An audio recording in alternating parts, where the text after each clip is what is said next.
चलिए स्टार्ट करते हैं आज का काम। नया चैप्टर शुरू कर रहे हैं हम। What is the name? Application of trigonometry. Application of trigonometry का मतलब कि रियल लाइफ में ट्रिग्नोमेट्री को हम कहां और कैसे यूज करते हैं।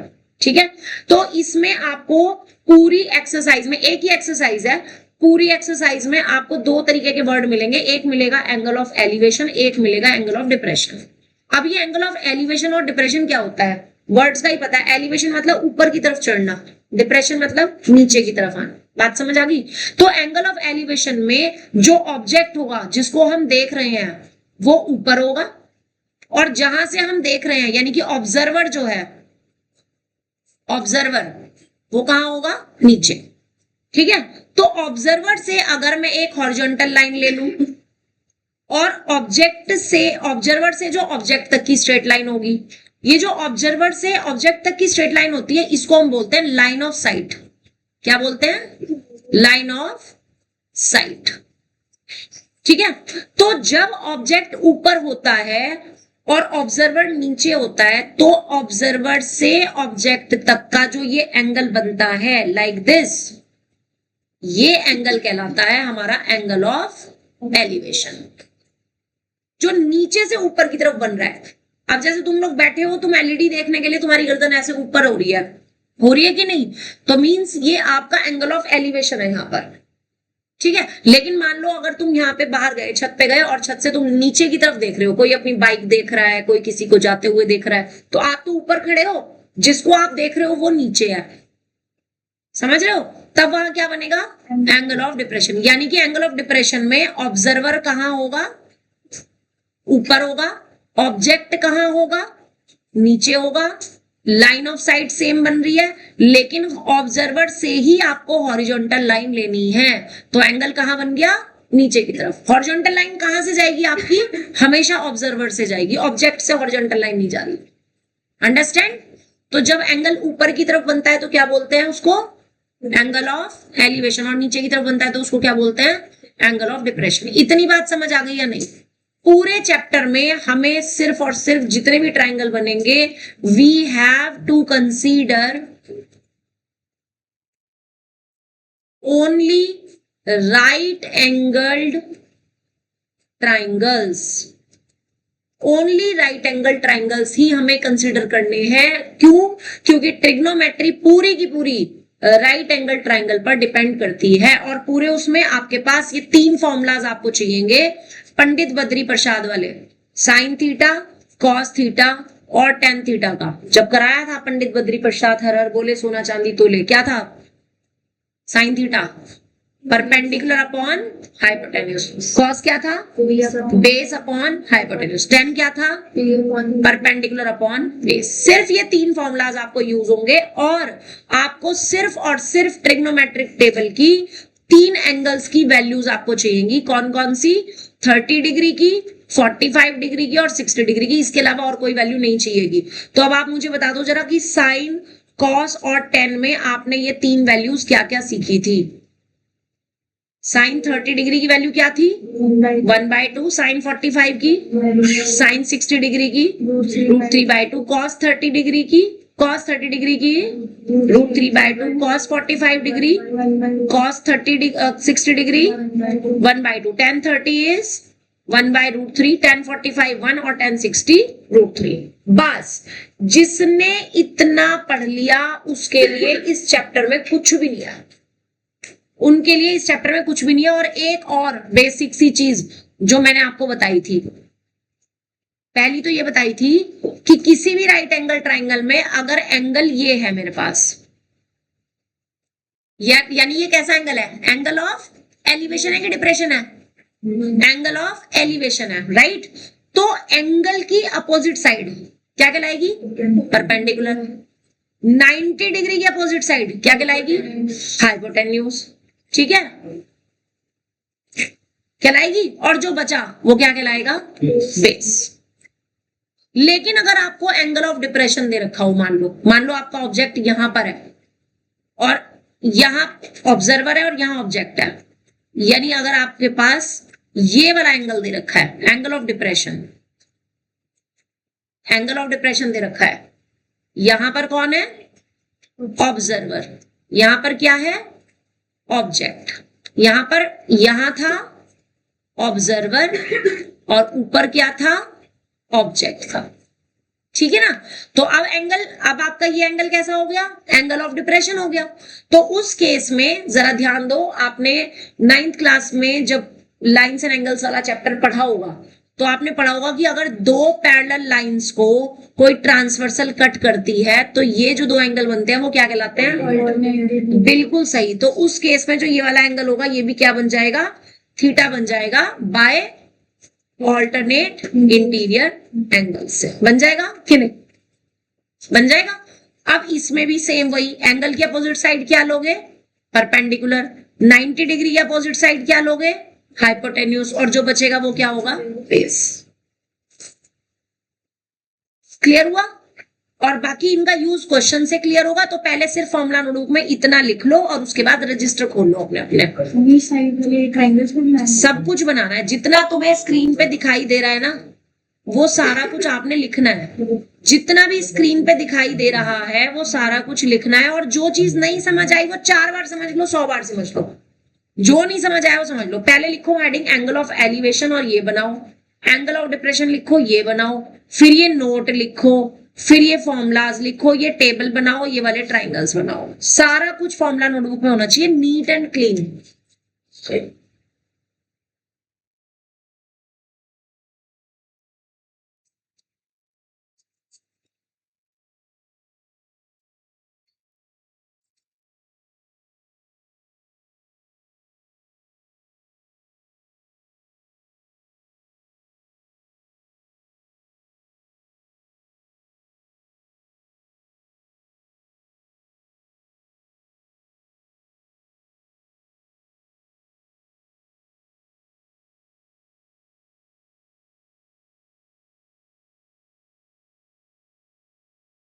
चैप्टर का अनदर नेम है हाइट एंड डिस्टेंस।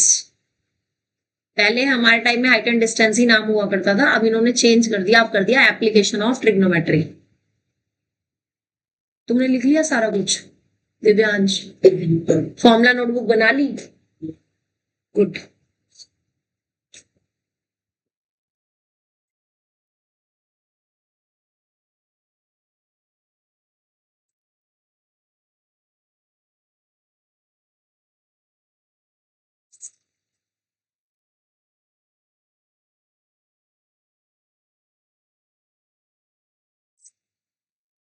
अब मैं आपको बताऊंगी कि इसमें किस टाइप के क्वेश्चन आते हैं। मैं एक्सरसाइज से शुरू करूंगी, सॉल्व एग्जांपल्स आप घर पे प्रैक्टिस करोगे, ठीक है।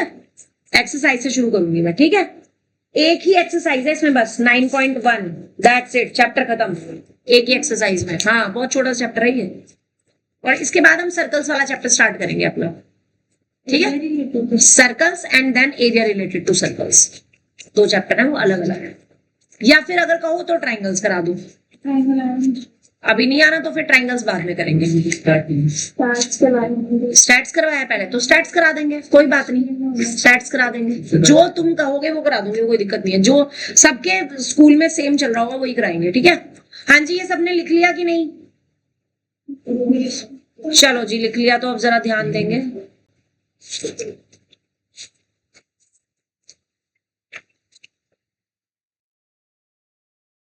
इस पर बेस्ड आपकी एक्सरसाइज 9.1 है, क्वेश्चन नंबर 1। आदित्य पढ़ना जरा।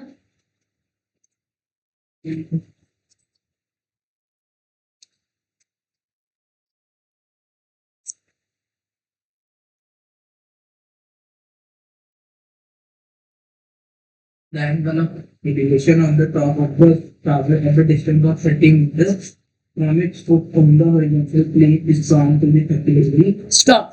यहाँ पर एंगल ऑफ एलिवेशन की बात हो रही है टावर के टॉप की। तो अगर मैं ये एक टावर बनाऊं तो टावर तो वर्टिकली होगा ना, होगा। तो what is this, this point is top of the tower and this point is foot of the tower, होगा। ये क्या चीज है, टॉप ऑफ द टावर।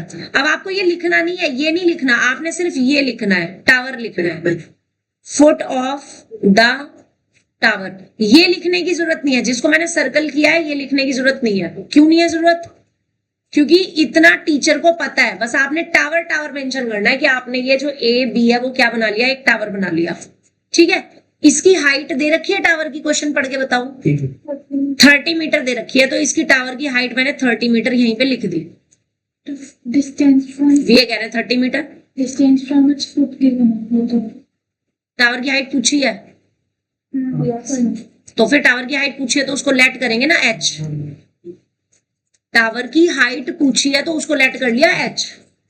अब इसका एंगल ऑफ एलिवेशन वो कहां से कह रहा है, at a distance of 30 meter away from foot of the tower से, यानी कि फुट ऑफ द टावर से। अब आप लेफ्ट में भी ले सकते हो पॉइंट, राइट में भी ले सकते हो, आपकी मर्जी। मेरे पास राइट में जगह नहीं है तो मैं लेफ्ट में ले रही हूं एक जगह। ये 30 मीटर अवे मैंने एक पॉइंट ले लिया सी। यहां से टावर के फुट का एंगल ऑफ एलिवेशन, यानी यहां से बंदा देख रहा है, क्या चीज देख रहा है, टावर का टॉप देख रहा है, यानी एक ऐसे स्ट्रेट लाइन बन जाएगी। ये होगी मेरी लाइन ऑफ साइट। तो एंगल ऑफ एलिवेशन कहां बनेगा, ऊपर बनेगा कि नीचे बनेगा? नीचे बनेगा। तो this will be angle of elevation, और ऐसे एरो लगा करके ही बनाओगे जैसे मैंने बनाया है। कितना दिया हुआ है ये? 30 डिग्री दे रखा है। क्या पूछा है? Height of tower. पहले डायग्राम बनाओ। अब मुझे बताओ डायग्राम के अकॉर्डिंग मुझे परपेंडिकुलर बेस और हाइपोटेन्यूज में से कौन सी दो चीज दे रखी हैं? एक तो बेस है मेरे पास और एक क्या है, परपेंडिकुलर है। यही दो चीज है कि नहीं? ये क्या चीज है, बेस, और ये एच क्या चीज है, परपेंडिकुलर। अब बेस और परपेंडिकुलर में कौन सा फॉर्मूला होता है, साइन या कॉस या टेन? कौन सा फॉर्मूला होता है? 10 का होता है ऑफ कोर्स। तो इन ट्राइंगल ए बी सी में फॉर्मूला क्या लगेगा, tan 30 degree is equals to. अब अगर 30 डिग्री एंगल है तो परपेंडिकुलर क्या हो जाएगा, ए बी, और बेस क्या हो जाएगा, बी सी। यहां तक समझ आ गया कि नहीं? ट्राइंगल का नाम मेंशन करना जरूरी है, और परपेंडिकुलर अपॉन बेस ऐसे नहीं लिखना, साइड की फॉर्म में लिखना है। जैसे परपेंडिकुलर कौन सी साइड है, ए बी साइड है, तो हम परपेंडिकुलर नहीं लिखेंगे, हम क्या लिखेंगे, ए बी लिखेंगे। बेस कौन सी साइड है, बीसी साइड है, तो हम बेस नहीं लिखेंगे, हम क्या लिखेंगे, बीसी लिखेंगे। इतना समझ आ गया? अब दोनों तरफ वैल्यू रखनी है। tan 30 डिग्री की वैल्यू बताओ कितनी है। अभी टेबल में लिखवाई है, आज अभी के लिए छूट दे रही हूँ कि देख के बता सकते हो, अदरवाइज आपको याद रखनी है वैल्यूज। और ए बी कितना है, एच, और बीसी कितना है, 30। अब मुझे एच निकालना है तो मैं क्या कर दूंगी, अब इसमें क्रॉस मल्टीप्लाई, है ना? तो h की √3 में मल्टीप्लाई हो जाएगी, या सिंपली आप ऐसे लिख सकते हो h is equal to 30 upon √3 की ये 30 कहां चला जाएगा, इधर। मैंने दोनों तरफ से क्रॉस मल्टीप्लाई किया ही नहीं, अगर करते तो ये आता √3h इज इक्वल टू 30। अब ये √3 चला गया अपॉन में, तो 30 अपॉन √3। यहां तक बताओ समझ आया कि नहीं सबको? थोड़ा थोड़ा अच्छे से समझ आ गया? अब अपॉन में रूट नहीं छोड़ना, तो ये अपॉन का रूट हटाने के लिए रैशनलाइज किससे मल्टीप्लाई करेंगे, √3 से। ये यहां से पता लगता है कि क्या दे रखा है आपको। ये क्या दे रखा है, परपेंडिकुलर। ये क्या है, बेस। परपेंडिकुलर और बेस में फॉर्मूला कौन सा होता है, 10 का। तो और कोई ऑप्शन ही नहीं है मेरे पास। समझ आ गया? ऐसे पता लगता है। ये सबसे ज्यादा समस्या यही है, बच्चों को यही कंफ्यूजन रहता है, फॉर्मूला कौन सा लगाएं। जो दे रखा है उसके अकॉर्डिंग फॉर्मूला लगाएं, सिंपल 3 ही फॉर्मूला लगे, है ना? जो साइड दे रखी है। अगर मान लो को बेस और हाइपोटेन्यूज दे रखा होता तो कौन सा फॉर्मूला लगता, कॉस का लगता। अगर आपको परपेंडिकुलर और हाइपोटेन्यूज दिया होता तो साइन का फॉर्मूला लगता। बस इतनी सी बात है, राइट? तो आपके पास ऊपर कितना आ जाएगा और नीचे कितना आ जाएगा, 3। 30 से 3 कट जाएगा, कितना आ जाएगा, tan √3। तो h की वैल्यू आ गई tan √3 मीटर। ठीक है? अब आपको इसको ऐसे नहीं लिखना, आपने आंसर लाइन लिखनी है कि height of tower is equals to 10√3 meter. ये आंसर लाइन लिखने का अपने आप में आधा नंबर है। अभी मैं अगर इस क्वेश्चन की बात करूं तो ये मेरे पास सिर्फ 1 मार्क का क्वेश्चन है, तो 1 मार्क में इतना सब कुछ लिखने की जरूरत नहीं है। 1 मार्क में बस डायग्राम बनाया, सीधे यहां से स्टार्टिंग करी वैल्यू से और क्रॉस मल्टीप्लाई करके आंसर निकाल दिया, क्योंकि ये क्वेश्चन 1 मार्क में भी आते हैं। क्वेश्चन क्लियर है? सेकंड क्वेश्चन पढ़ो जरा। ओम, Find the angle of elevation of the top of the tower of height 103 meter from a point at distance 400 meter from the foot of the tower on a total place. Yes. अब की बार आपको tower की height भी दे रखी है, तो आपने same ऐसी जैसे अभी किया है, सेम डायग्राम बनेगा। टावर कैसे बनेगा? वर्टिकली। ये हो गया आपका टावर। इसकी हाइट कितनी दे रखी है? 100√3 मीटर ये दे रखी है। और इसमें एंगल ऑफ एलिवेशन किस पॉइंट से पूछ रहे हैं, वो कितने मीटर अवे है फुट से? 100 मीटर अवे है। इस पॉइंट से टावर के टॉप का एंगल ऑफ एलिवेशन पूछ रहे हैं, यानी कि ये एंगल पूछ रहे हैं, थीटा। ट्राइंगल को नाम देंगे ABC और 90 डिग्री एंगल को मेंशन करेंगे। अब शिवम बताना जरा कौन सा फॉर्मूला लगेगा यहाँ पे, साइन, कॉस या टेन? कॉस का क्यों लगेगा? रीजन? कॉस का फॉर्मूला क्या होता है? चल यही बता।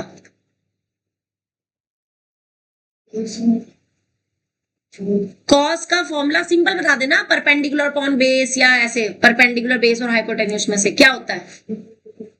अच्छा, कॉस का फॉर्मूला परपेंडिकुलर अपॉन बेस होता है, बहुत बढ़िया। रितेश, बेस अपॉन हाइपोटेन्यूज, यहां कौन सा फॉर्मूला लगेगा? यहां पर कौन सा फॉर्मूला लगेगा? ये क्या क्या चीज दे रखी है? हाँ, ये क्या चीज है? एंगल की अपोजिट साइड क्या होती है? होती है। और 90 डिग्री की अपोजिट साइड हाइपोटेन्यूज, और जो बची वो बेस। तो आपको परपेंडिकुलर और बेस दे रखा है, तो फॉर्मूला कौन सा चलेगा? टेन का। 10 का। तो क्या लिखेंगे? In triangle ABC tan theta is equals to perpendicular कितना है? थीटा।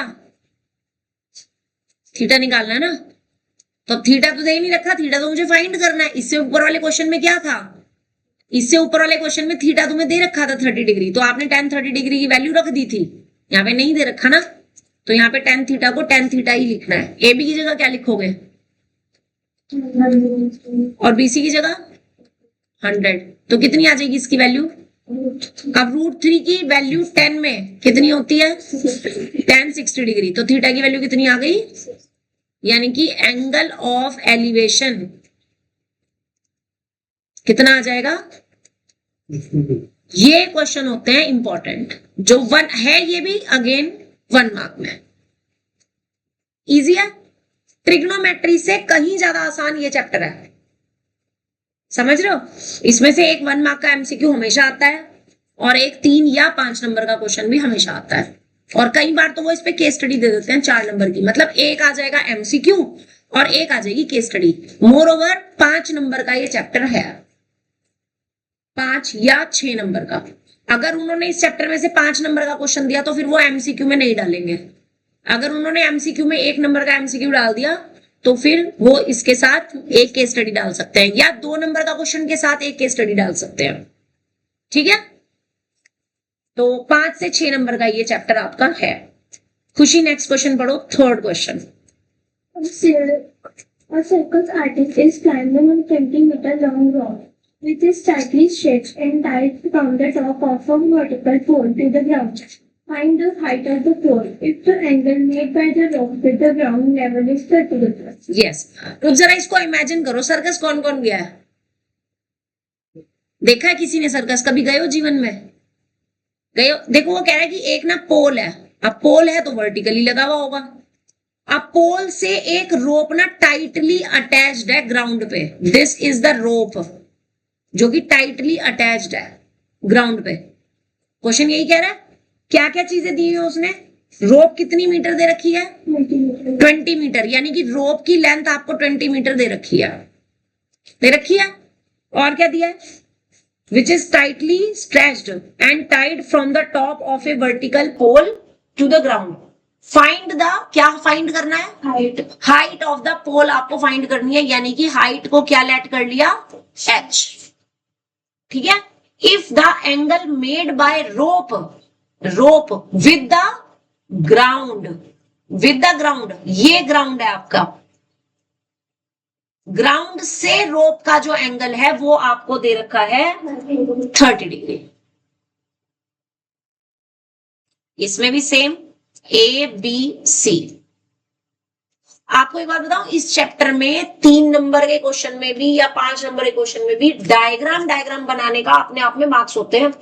मान लो किसी बच्चे का डायग्राम करेक्ट है लेकिन उसने क्वेश्चन गलत कर दिया तो उसको डायग्राम के मार्क्स मिलते हैं. समझ रहे हो? क्योंकि डायग्राम दे नहीं रखा, आप खुद से बना रहे हो. डायग्राम बनाना समझ आया कि नहीं? जो सर्कस में इस रोप पे चढ़ते हैं ना, वो पता क्या करते हैं, एक बहुत लंबा सा पोल लेते हैं, उसको अपने कंधे पे रखते हैं, ऐसे हाथ रख लेते हैं उसके ऊपर, और वो इस रस्सी के ऊपर ऐसे चढ़ते हैं. तो वो जो पोल वो हाथ में लेते हैं ना, वो बैलेंस बनाने का काम करता है. समझ रहे हो? ठीक है. तो रोप की लेंथ आपको दे रखी है, पोल की हाइट पूछी है और एंगल ऑफ एलिवेशन दे रखा है. अब बात आती है कि साइन कॉस टेन में से फॉर्मूला कौन सा लगेगा. तो क्या क्या चीज दे रखी है? ये क्या चीज है?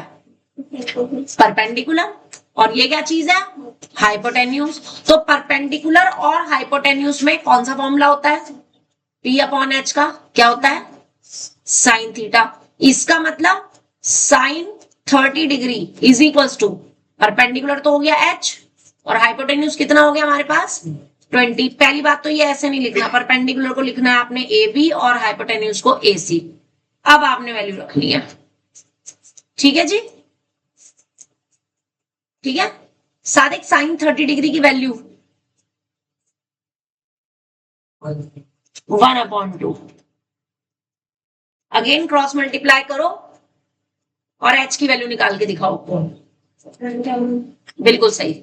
h की वैल्यू 20/2 से 10 मीटर आ जाएगी. तो आंसर लाइन क्या लिखेंगे वर्ड्स में कि height of the pole is 10 meter. Easy.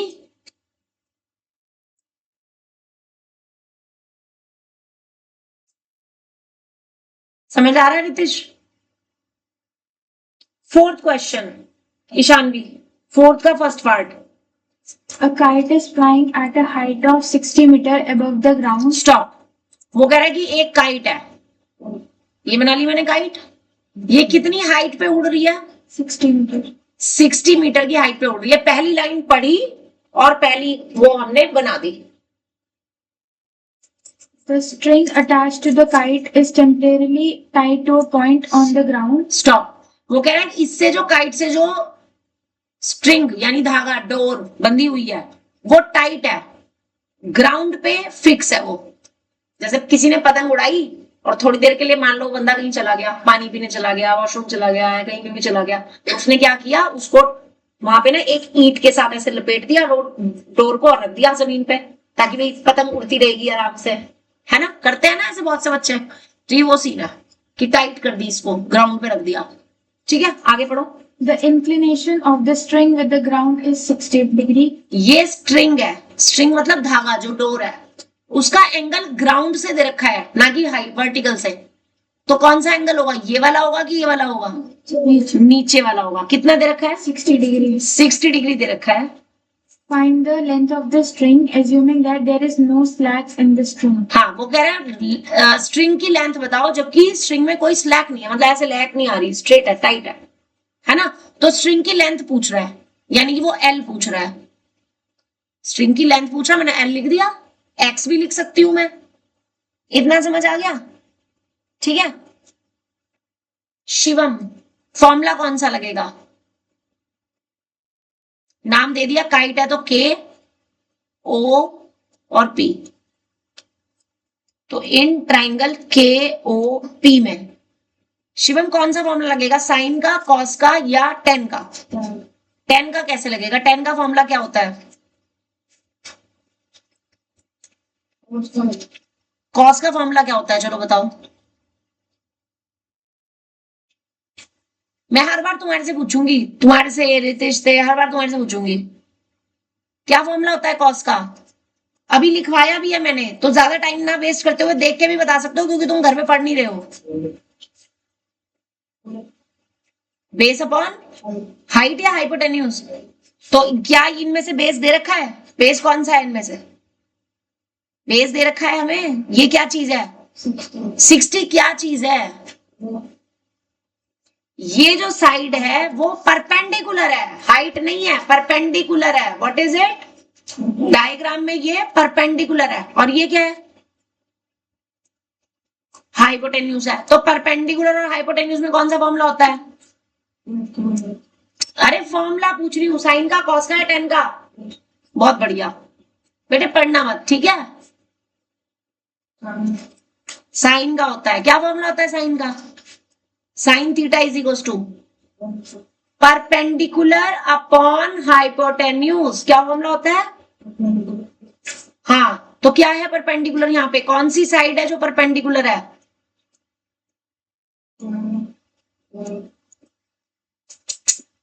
ये वाली साइड परपेंडिकुलर है, समझ आ रहा है?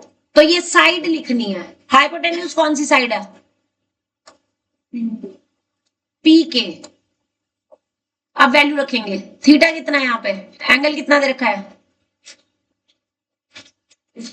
60 डिग्री। के ओ की वैल्यू कितनी दे रखी है? और पी के की डिग्री थोड़ी है, या 60 मीटर है। पी के की ये भी 60 है, दिखाना कहाँ है 60 है। ये एल क्या माना है मैंने? ये एल ले तो रखा है, एल है, लिखो यहां तक। रितेश साइन 60 डिग्री की वैल्यू बताओ।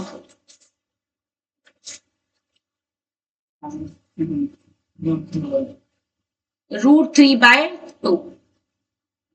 60 as it is, L as it is. अगले स्टेप में क्या करेंगे? Cross multiply. बोलो रितेश क्या आएगा?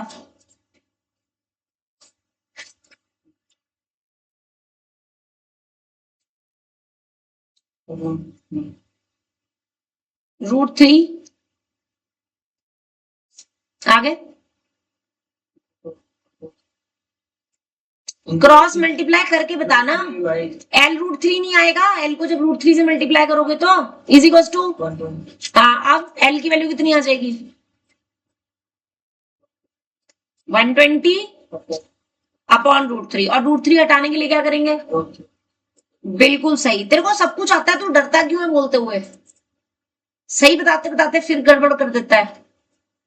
120 √3, नीचे क्या आएगा? √3 की √3 मल्टीप्लाई होगी तो 3 आ जाएगा, और 3 से 120 कैंसिल हो जाएगा। कितना आ जाएगा? 40 √3। आंसर को वर्ड्स में लिखना है कि therefore the length of string is 40 √3 meter. यहां तक समझ आया कि नहीं? यहां तक समझ आ गया? Yashita, read the second part. The kite is flying and is attached to a thread which is 165 meter long. The thread makes an angle 30 degrees with the ground. Find the height of the kite from the ground. खुद से diagram बनाओ, same diagram जो अभी बनाया है, पूरा diagram label करके मुझे चेक कराओ। क्वेश्चन पढ़ो, पूरा डायग्राम बनाओ और मुझे चेक कराओ, ठीक है? करेक्ट। ऐसी करते, ऐसी करते दिख जाएगा, सही है।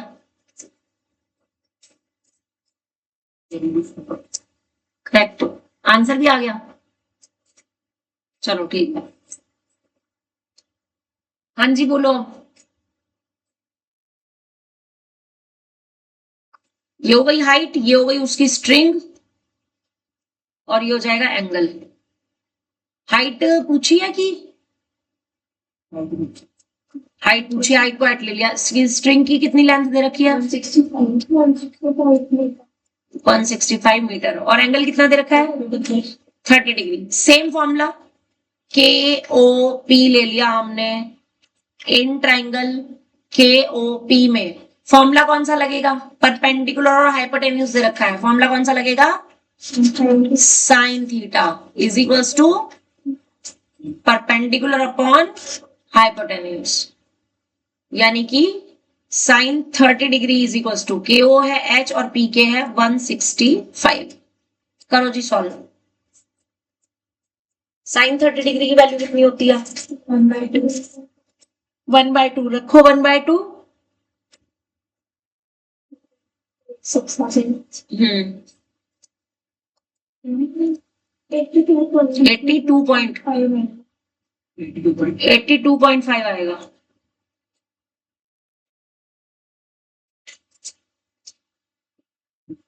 रशिता क्या किया,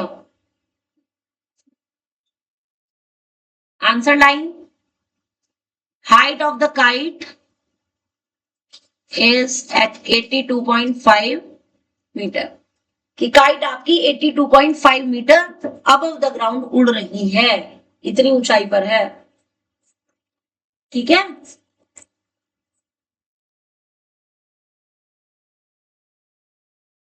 शिवम 5th क्वेश्चन पढ़ो।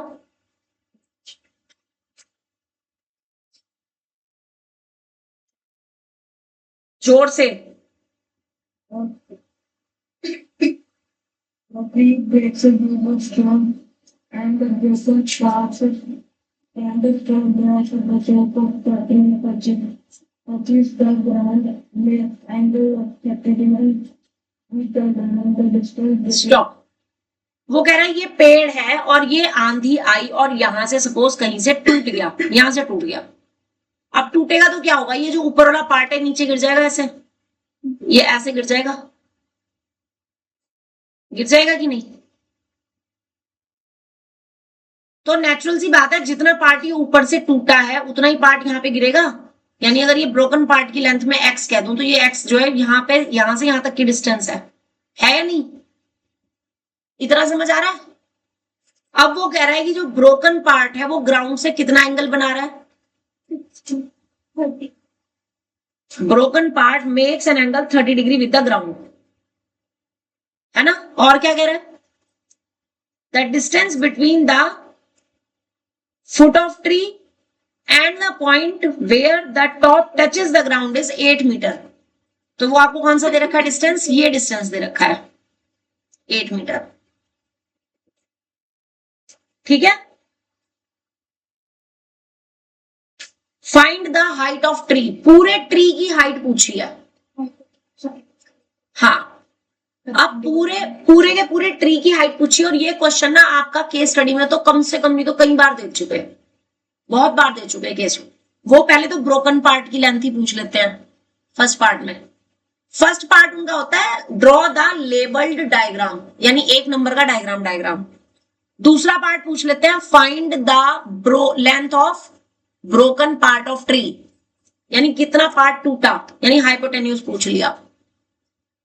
थर्ड पार्ट में पूछते हैं find the total height of the tree, तो यानी कि आपने ये भी निकालना है और फिर उसमें इस x को ऐड करना है। मेरी बात समझ आ रही है, ठीक है। तो आपने क्या किया, ये नीचे वाले पार्ट को क्या मान लिया, y मान लिया यहां से यहां तक, और डायग्राम ड्रॉ कर दो, डायग्राम ड्रॉ कर दो, और इस ट्राइंगल को नाम भी देंगे ए बी सी और D. Let A B is broken part of the tree. Obviously A B जो होगा वो बी डी के इक्वल होगा,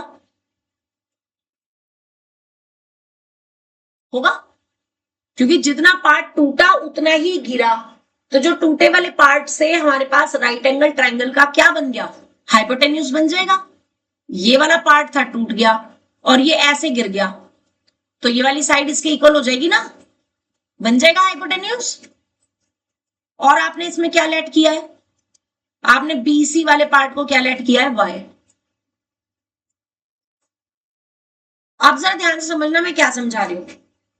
आपको फर्स्ट पार्ट में पूछ रहे हैं find length of broken part.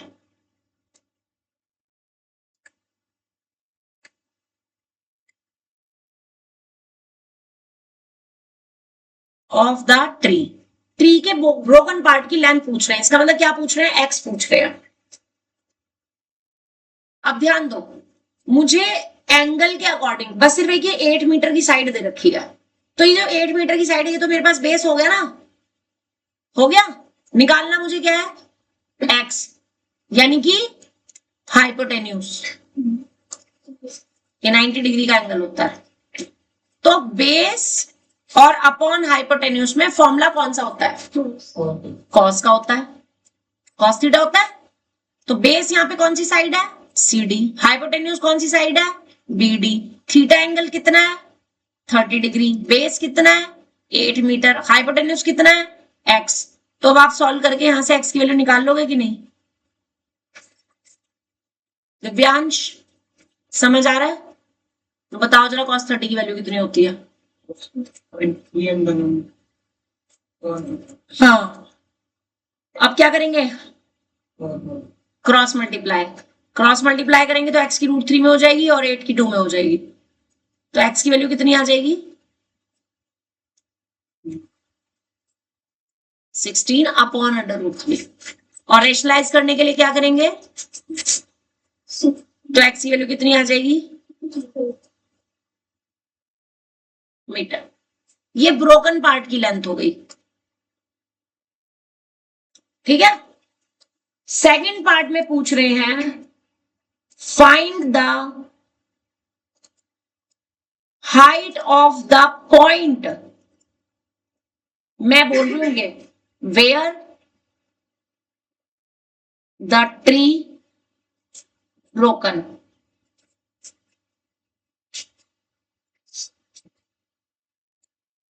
जिस पॉइंट से ट्री टूटा है उस पॉइंट की हाइट कितनी है? यानी कि क्या पूछ रहा है वो? y पूछ रहा है, y पूछ रहा है, यानी कि BC की लेंथ पूछ रहा है। नहीं, पाइथागोरस नहीं, हम ट्रिग्नोमेट्री का यूज करना है हमने सिर्फ, ठीक है। तो अब आपको ये y पूछ रहा है और 8 मीटर दे रखा था और एंगल 30 डिग्री दे रखा था। तो ये कौन सी साइड हो गई? परपेंडिकुलर। और ये क्या हो गया? बेस। तो परपेंडिकुलर अपॉन बेस में कौन सा फॉर्मूला होता है जी? यस, तो perpendicular upon base is equals to tan theta. Perpendicular कितना है? BC। बेस कितना है? CD। लगाओ वैल्यू थीटा की जगह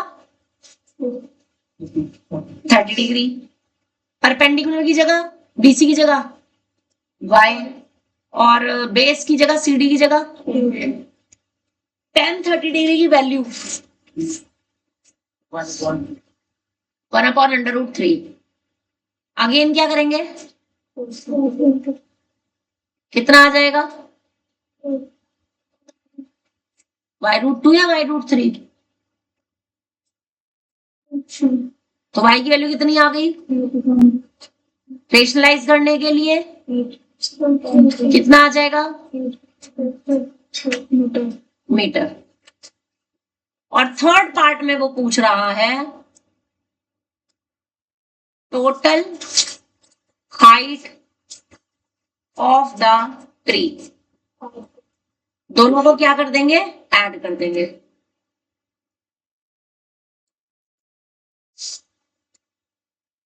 कितनी है? सॉल्व करके 3 एलसीएम 24.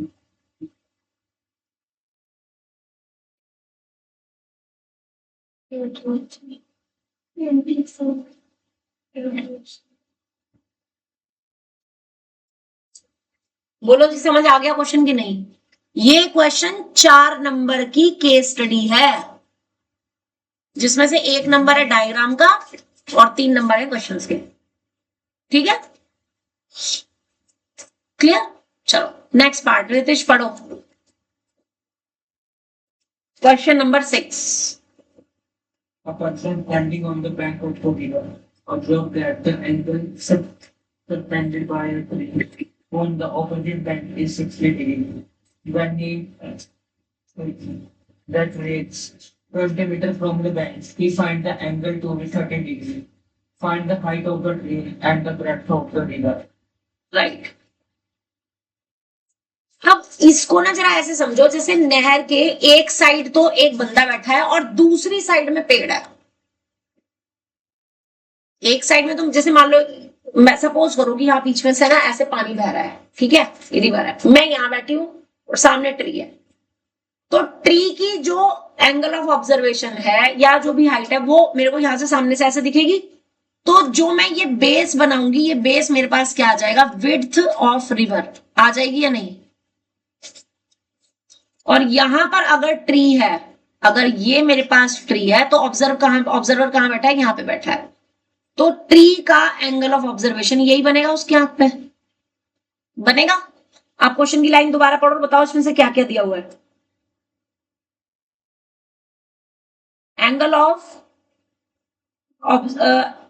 कितना दे रखा है इसमें, the angle subtended by a tree on the opposite bank is 60 degree, यानी ये एंगल 60 डिग्री है ना। लेकिन अब वो कह रहा है कि कहा गया, if when he retreats 20 metre from the bank, यानी अब अगर वो किनारे से 20 मीटर पीछे चला जाए, आगे तो जा नहीं सकता, पानी में नहीं जा रहा, कहां जा रहा है, पीछे जा रहा है। कितना जा रहा है, यहां से यहां तक की डिस्टेंस कितनी दे रखी है, 20 मीटर, यहां से यहां तक। तो अब जो वही ट्री था, अब वो उसका एंगल कितना बन गया, 30 डिग्री। अब उसका एंगल कितना बन जाएगा, ये एंगल कितना बन जाएगा, 30 डिग्री। सेम ट्री का एंगल अब कितना बन रहा है, 30 डिग्री बन रहा है। और क्या कह रहा है, फाइंड क्या क्या करना है, find the height of tree and breadth of river, यानी हाइट ऑफ ट्री को h मान लिया और विड्थ ऑफ रिवर को x मान लिया। ये दोनों चीजें पूछ रहा है। हाइट ऑफ ट्री को क्या लेट कर लिया, h, width of the river को क्या लेट कर लिया, x, दोनों चीजें पूछ रहा है वो। ये क्वेश्चंस आते हैं 3 नंबर में। अब इसको नाम दे दो, A, B, C वाला पॉइंट, D वाला पॉइंट, और डायग्राम बनाओ पहले। और डायग्राम बनाना समझ आया कि नहीं, सबसे बड़ी बात तो यही है, क्योंकि डायग्राम आपको खुद बनाने हैं। इन चैप्टर में ये सबसे ज्यादा आसान चैप्टर, लेकिन इसमें सबसे ज्यादा मुश्किल पार्ट क्या है, क्वेश्चन की लैंग्वेज को पढ़ के उसका एक correct labelled diagram banana. That is the most difficult part. वो जिसने बना लिया उसके बाद क्वेश्चन में कुछ भी नहीं है। तो डायग्राम बनाना समझ आया कि नहीं, पहले तो इतना बता दो मेरे को अच्छे से, रितेश। ओके, चलिए जी आगे बताओ। अब इसमें देखो, मैंने आपको सबसे पहले एक लाइन लिखाई थी अभी कि जब भी मैं सॉल्व करूंगी तो मुझे सिर्फ और सिर्फ राइट एंगल ट्रायंगल चाहिए। तो मेरे पास यहाँ पर जो 2 राइट एंगल ट्रायंगल बन रहे हैं, एक तो बन रहा है ट्रायंगल ABC और दूसरा जो ट्रायंगल बन रहा है वो बनेगा ABD। ये नहीं कि मैं ये वाला ट्रायंगल ले लूंगी, ये वाला, ये ट्रायंगल में आप ट्रिग्नोमेट्री नहीं लगा सकते, इस ट्रायंगल में ट्रिग्नोमेट्री नहीं लगेगी। मेरी बात समझ आ रही है, हाँ, क्योंकि राइट एंगल ट्रायंगल नहीं है। तो एक ट्रायंगल तो कौन सा लेंगे हम, ABC, समझ रहे हो, और एक ट्रायंगल कौन सा लोगे, ABD, ये पूरा। आपके पास और कोई चारा नहीं है, आपको यही 2 ट्रायंगल लेने पड़ेंगे। और इन्हीं दोनों ट्रायंगल में आपको अप्लाई करनी है या तो साइन का फॉर्मूला, या तो कॉस का, या तो टेन का, whichever is needed according to what is given, है ना। अब जरा इस छोटे वाले ट्रायंगल की बात करते हैं। इस छोटे वाले ट्रायंगल में मुझे सिर्फ एंगल पता है 60 डिग्री, और साथ में ये परपेंडिकुलर हो गया और ये क्या हो गया, बेस। तो फॉर्मूला कौन सा लगेगा साइन कॉस टेन में से, 10 का लगेगा। 10 60 degree is equals to, perpendicular हो गया AB, बेस हो गया BC। 10 60 डिग्री की वैल्यू √3, परपेंडिकुलर है H और बेस है X। तो यहां से X √3 is equals to H। ये फर्स्ट इक्वेशन आ जाएगी या नहीं, आ जाएगी या नहीं, बोलो। दिव्यांश समझ आ रहा है, सादिक, आदित्य, शिवम, रितेश, करण, Yes. यशिता, ओम, ईशानवी, खुशी। ओके, अब मुझे ये लेना है बड़े वाला ट्राइंगल। कौन से वाला? ABD, ये पूरा बड़े वाला ट्राइंगल। अब इसमें भी ये H क्या हो गया? परपेंडिकुलर। और ये जो पूरी साइड होगी, ये पूरी B से लेकर के D तक, ये क्या हो जाएगी? बेस, है ना? तो मेरे पास tan 30 डिग्री का फॉर्मूला आ जाएगा AB अपॉन BD। आ जाएगा कि नहीं? तो tan 30 डिग्री की वैल्यू तो होती है 1/√3। AB है H, BD को मैं क्या लिख सकती हूँ? BD को क्या लिखेंगे? यस, X और प्लस 20 हो जाएगा। अब कर दो क्रॉस मल्टीप्लाई।